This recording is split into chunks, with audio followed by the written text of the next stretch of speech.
हे welcome back. स्वागत है आपका इस चैनल में जहां हम बात करते हैं स्टार्टअप्स के ऊपर, हम बात करते हैं एंटरप्रेन्योरशिप के ऊपर, हम बात करते हैं बिजनेस के ऊपर।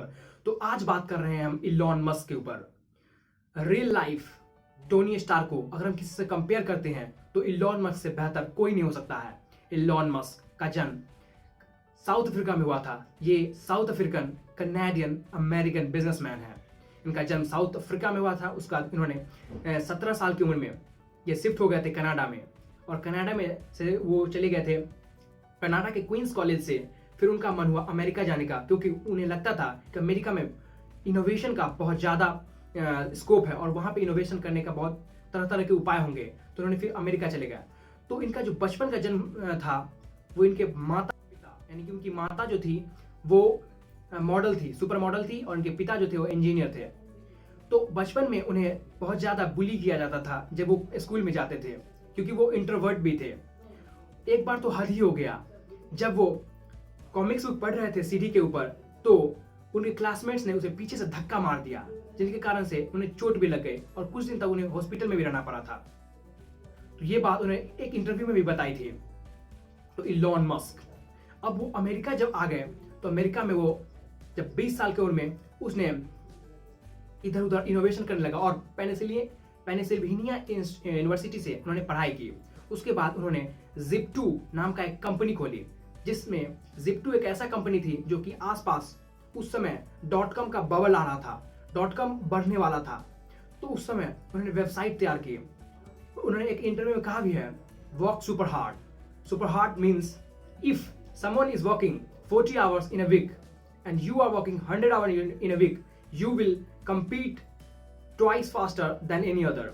यानी कि मैं आपको हिंदी में समझाता हूं, अगर कोई आदमी एक हफ्ते में 40 घंटे काम करता है और दूसरा आदमी एक हफ्ते में 100 घंटे काम करता है, तो पहले आदमी का काम 2 गुना लगेगा एज कंपेयर टू दूसरे आदमी के काम से। यानी कि जो 100 घंटा काम करता है वो इंटेंसिटी के साथ भी करते थे, तो जल्दी खत्म कर देगा। तो ये जिप2 कंपनी का स्थापना की, जिसमें जिप2 में क्या करते थे, वो लोकल बिजनेस का वो मैप के ऊपर, यानी कि अपने जो वेबसाइट है उसके ऊपर डाल देते थे, और फिर इससे बिजनेस बढ़ जाता था आदमी का। तो जिप2 में क्या हुआ कि आपस में उसके सीटीओ और उसके जो बोर्ड ऑफ डायरेक्टर हैं उनमें जो मतभेद हो गया, जिसके कारण से उन्हें वहां से निकाल दिया गया। जब वो निकाल दिया गया तो उनमें 7% उसका इक्विटी था, जिसमें कि उन्हें $22 मिलियन मिले। अब ये $22 मिलियन से ये यंग थे, वो इधर उधर खर्चा भी कर सकते थे, लेकिन उसने फिर एक नया कंपनी बनाई x.com, और x.com फिर कुछ दिन बाद उनके सीटीओ के यहाँ से भी उन्हें निकाल दिया, और ये x.com को कन्फिनिटी नाम के वेबसाइट से वो मिला दिया गया और इसका नाम पेपाल रख दिया गया। अब जब इन्हें इस पेपाल का जो उसका बिजनेस बढ़ा और उसने निकाल दिया गया इस यहाँ से भी, तो उस वक्त इन्हें $150 मिलियन यहाँ से भी मिला। अब इधर उधर वो सोचने लगे, अब क्या करूं, अब क्या करूं। अब उन्हें एक आइडिया आया, क्यों ना मंगल ग्रह पे ही जीवन बसाया जाए। ये ऐसे व्यक्ति हैं फार साइटेड, फ्यूचरिस्टिक्स, बैरियर फ्री थिंकिंग, यानी कि ऐसा आदमी जिसका बहुत दूर दृष्टि हो। उन्हें सोचने लगा कि यार क्यों ना मंगल पे ही घर बनाया जाए, क्यों ना मंगल पे ह्यूमैनिटी को बसाया जाए, क्योंकि उन्हें लगता था हर बार कि हो सकता है कि एस्ट्रॉइड गिर जाए और ह्यूमैनिटी खत्म हो जाए, क्योंकि ऐसा हुआ भी है। जैसे डायनासोर खत्म हुआ था, किस तरह से एक एस्ट्रॉइड जब पृथ्वी पे गिरा तो सारे डायनासोर मर गए थे। तो इस तरह से ह्यूमन का भी एक्सटेंशन हो सकता है अगले कुछ 5 साल 100 साल, माने 500 साल के बाद, या फिर इस तरह से। तो वो ह्यूमैनिटी को बचाने के लिए काम करते हैं ऐसे ग्रेट लीडर्स। तो इसके ऊपर उन्होंने एक बार तो जाना चाहते थे वो मार्स के ऊपर। तो रसिया का कॉस्मोस जो एक अच्छा सैटेलाइट, उधर का जो स्पेस एजेंसी है, वहां गए। वहां उसने कहा मुझे जाना है मार्स के ऊपर।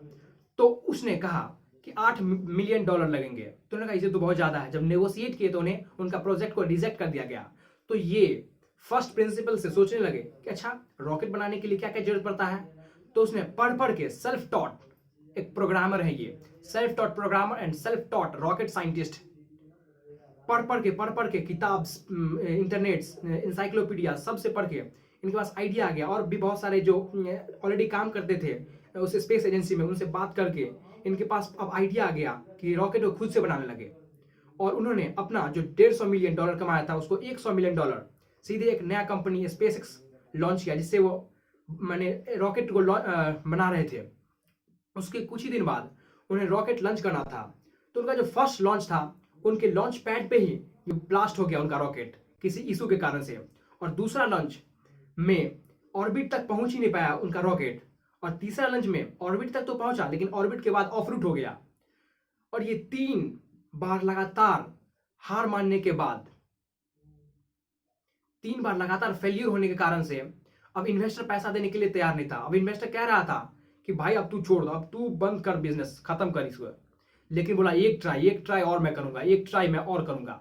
तो उन्होंने एक ट्राई और किया और फाइनली वो पहुंचा दिए।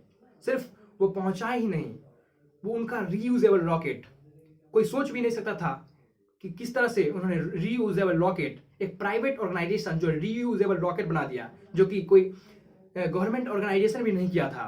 अब इन्होंने सिर्फ पहुंचाया ही नहीं उस रॉकेट को, बल्कि नासा से $1.5 बिलियन का एक प्रोजेक्ट भी ले लिया। तो किस तरह से इन्होंने स्पेसएक्स के ऊपर काम किया है। अब हम बात करते हैं, इसके साथ साथ उन्होंने टेस्ला के ऊपर भी इन्वेस्ट करने लगा और फिर धीरे धीरे उन्होंने फुल टाइम टेस्ला के ऊपर ध्यान देने लगा। तो टेस्ला कार जो कि फुल्ली इलेक्ट्रिक है, उनका मानना था कि फॉसिल फ्यूल कब तक चलेगा। ये फॉसिल फ्यूल को एक दिन खत्म हो जाना ही है, एक्सटेंशन भी हो जाना है। और ये फॉसिल फ्यूल से खत्म नहीं होना है, इसका CO2 प्रोड्यूस करता है, जिससे जो है ये हमारा अर्थ को पोल्यूट करता है, ग्लोबल वार्मिंग को प्रोवोक करता है। तो उन्होंने इसके लिए इलेक्ट्रिक कार के ऊपर ज्यादा फोकस किया। उन्होंने इसके अलावा भी सोलर सिटी के ऊपर फोकस किया। लिंडिन और एक और इनके कजिन को बुला के उन्होंने कहा कि आप सोलर सिटी के ऊपर काम करो और मैं इसका चेयरपर्सन रहूंगा, आप बस 10% एक्स्ट्रा एफर्ट लगाओ और इस तरह से आप बेस्ट बन सकते हो। और इनके सजेशन से वो सोलर सिटी बना भी बेस्ट, अमेरिका के बेस्ट जो देते हैं, डिस्ट्रीब्यूट करते हैं, उसमें बेस्ट सोलर सिटी था।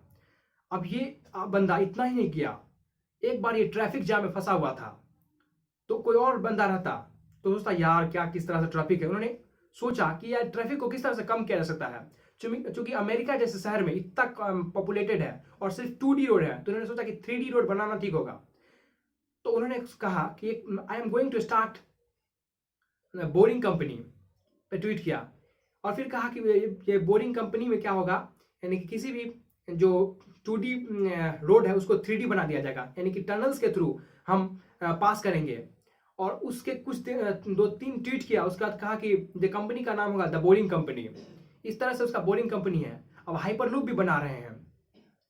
अब स्टारलिंक एक ऐसा है जो कि कुछ साल बाद 2-3 साल में जो इस इंटरनेट का डेटा प्रोवाइड किया जाएगा वो स्टारलिंक के थ्रू किया जाएगा, यानी कि लो ऑर्बिट पे, अर्थ के लो ऑर्बिट पे सैटेलाइट लॉन्च कर दिया जाएगा। और किया भी जा चुका है 60-70, एक बार स्टार्ट किया गया, फिर से दूसरी बार स्टार्ट किया गया है स्पेसएक्स की तरफ से।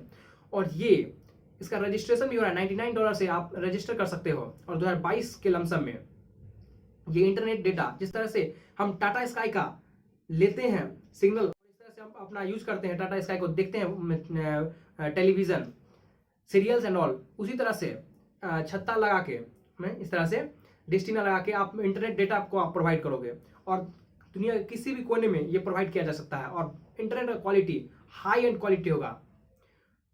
और ये इतना ही नहीं, इनका कंपनी का नाम बोलूं तो 10 से भी ज्यादा इन्होंने कंपनी स्टार्टअप किया है। तो फिलहाल आज के लिए इतना ही। इलॉन मस्क के बारे में आपका क्या राय है, कमेंट करके जरूर बताना। तब तक के लिए धन्यवाद। मुझे उम्मीद है कि आपको ये वीडियो पसंद आया होगा। अगर आपका कोई सलाह या सुझाव है तो कमेंट बॉक्स में कमेंट करना बिल्कुल मत भूलना, क्योंकि मैं आपके लिए रोजाना इसी तरह नए नए केस स्टडी, एंटरप्रेन्योर्स, एक बिजनेसमैन की बात करते रहता हूं। फिलहाल आज के लिए इतना ही। देखने के लिए आपका बहुत बहुत धन्यवाद। जय हिंद, वंदे मातरम।